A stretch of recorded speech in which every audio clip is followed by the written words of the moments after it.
हमारा किसान उत्पादक था और वही किसान जब कारीगर के रूप में काम करता था तो उद्यमी के रूप में भी अपने आप को स्थापित करता था।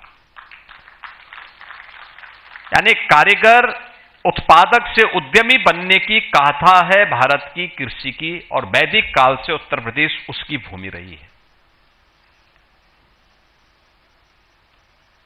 आक्रांताओं ने भारत की खेती पर ही हमला नहीं किया, यहां की उद्यमिता पर भी हमला किया।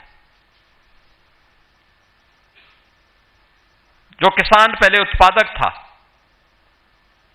और फिर उसको कारीगर के माध्यम से उद्यमी बनने की गाथा को आगे बढ़ाता था, उसको केवल कच्चा माल पैदा करने का अधिकार दिया गया। यहां का कच्चा माल बाहर जाता था, वैल्यू एडिशन का लाभ उन लोगों को मिलता था। हमारा किसान जो उत्पादक था, वह उत्पादक किसान कर्जदाता हो गया। हमारा कारीगर जो उद्यमी था, वह बेरोजगार हो गया।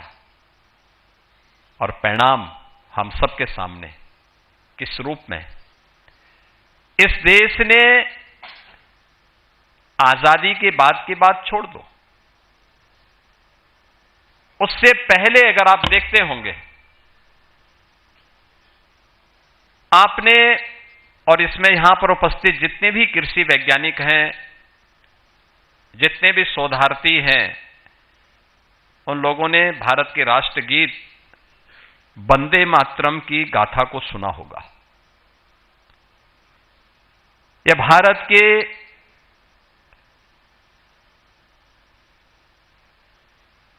अंदर आनंद मठ पर आधारित एक उपन्यास है, उस उपन्यास का एक पार्ट है।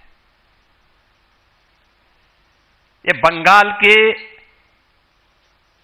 त्रासदी पर आधारित गीत है। बंगाल के अंदर जब अकाल पड़ती है, क्या स्थितियां हुई थी, लोग भूखों मर रहे थे। वहां का एक जमींदार महेंद्र नाथ के परिवार पर भी किस प्रकार की बीती थी, और फिर सन्यासी विद्रोह हुआ था। उस समय के ब्रिटिश और औपनिवेशिक काल में किस प्रकार का शोषण होता था, उसकी पूरी गाथा उस आनंद मठ के अंदर समाहित की गई है।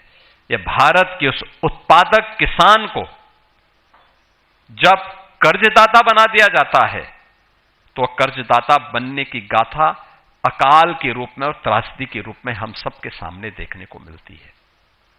और यही हम सब ने देखा है, यही गाथा है हमारे सामने।